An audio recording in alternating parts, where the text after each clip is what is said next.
Soften up the mess, drop it in the water, let the daughter find an image with the rest. She'll be learning how to breathe, spinning through identity, reveal another pretty little scheme. Save her mind. Hey guys, welcome back to my channel. Today I'm going to be installing this wig that I got from Wiggins Hair Company. This is their 24-inch loose leaf wig. It is HD lace. Y'all see the knots. Everything is literally perfect on this wig. So I just want to give y'all the details of it. It's super beautiful, super soft. These are some goodies that you're going to get inside of your package. And yeah, let's get into the wig. So what I decided to do for this wig is I decided to do a widow's peak look. I wanted a little subtle with the baby hairs and kind of just wanted a very flat install. So as you guys can see, I'm showing y'all how I am going to do that widow's peak look. I'm showing y'all two different methods. You can eyeball it and just pluck the hair out and kind of just maneuver it in the way that you see fit, or you can rip the hair out but gently. So I'll show you how to do that as well.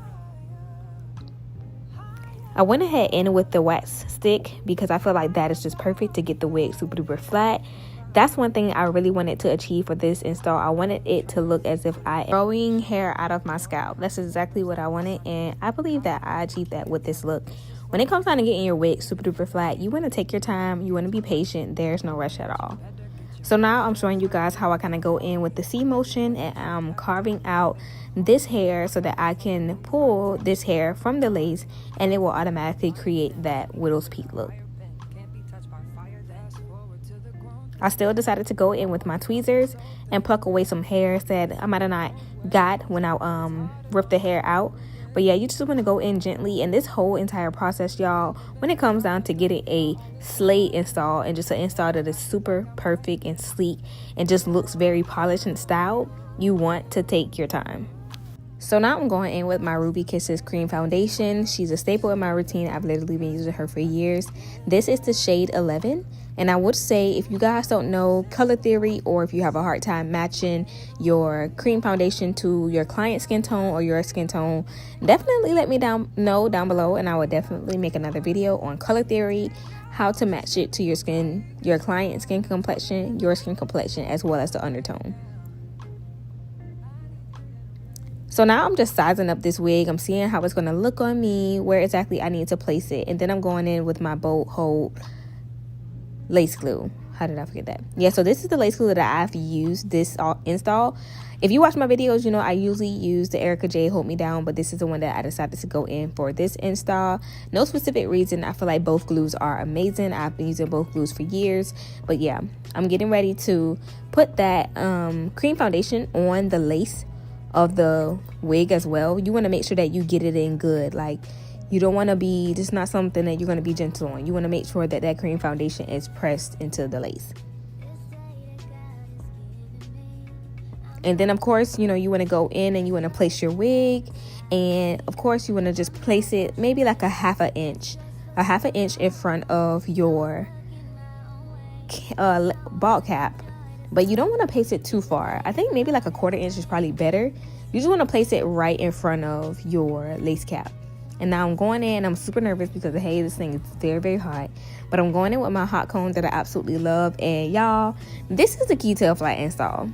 If you want your wigs flat, which this wig already came super duper flat, y'all saw it. It already came with the knots bleached. The knots look very good. They're very small, very minimal. You can't even tell. It also came parted and flat already. But if you want it really flat, throw away the electric flat iron or hot comb. That's what I meant to say.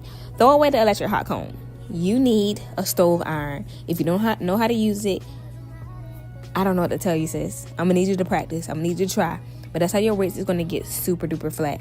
Make sure it's not too hot. Always test it with a strand of hair. Don't burn yourself. So now y'all can see that I've got my wig, I've got the lace cut, it's on, and now I have decided to go ahead and pull out the baby hairs. Like I said, I didn't have to do much plucking on this wig because it already came plucked, but I just wanted to add it a little bit more to get my baby hairs to kind of be feathered, light, and fluffy.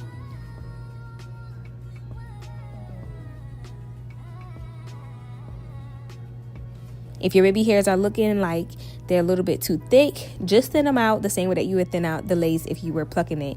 But this is how my edges and my baby hairs ended up looking when I finish thinning out that area. Don't be afraid to, define the widow's peak a little bit more. Just go in and pluck what you need. But at the end, like I said, take your time. It should look really, really good. Be patient with yourself. You're learning. We're all learning together. So now I'm going in with my pencil flat iron and I am curling my baby hairs. I always curl upwards. That's just what works for me. I love it that way. I've been doing it for years. And yeah, this flat iron is a staple in my routine as well. So going in and I'm curling my edges, and then you guys are going to see that I'm going to take a razor and I'm just going to basically razor at my edges to get that perfect gradient of hair, baby hair flow, whatever you want to call it. I don't even know.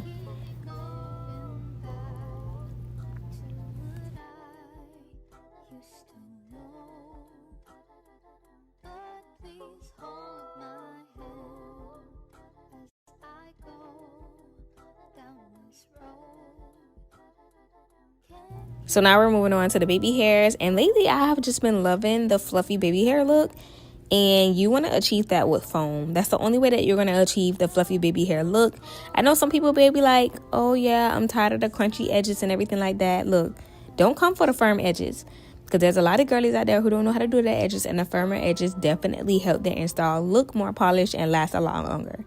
But if you want your baby hairs to be fluffy like mine's, take your time. The foam that I'm using is the olive oil foam. It doesn't have the alcohol. It's not going to make your lace lift. You do want to work pretty fast and diligently. But yeah, make sure you dry that. Get it real nice and dry. That's what you need in order to get that fluffy look and everything. So take your time. This is just a process. We're learning. So here it is. These are my edges.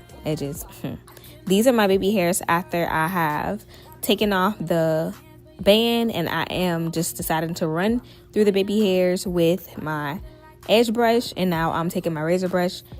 I'm taking my razor comb, and I am razoring at these edges to get them the perfect length that I want them to. I don't want them touching my brows. I want them fluffy. I want them big, but I don't want them to do too much. And y'all, this wig is so gorgeous. Like, the curl pattern is just so beautiful. It's the perfect loose wave. It is just so soft, so buttery, y'all. Wiggins always have such amazing wigs. All the time. I've installed so many of these wigs. It literally makes no sense on myself or my clients, and they have always been amazing. But this install eats. If y'all love it, let me know down below in the comment section. Like this video so that YouTube can push it out more. Comment and subscribe to my channel. Follow me on my other social medias, and I will see y'all in my next video. I love y'all. Y'all have an amazing day. God bless you. Jesus loves you. I'll see you in my next video.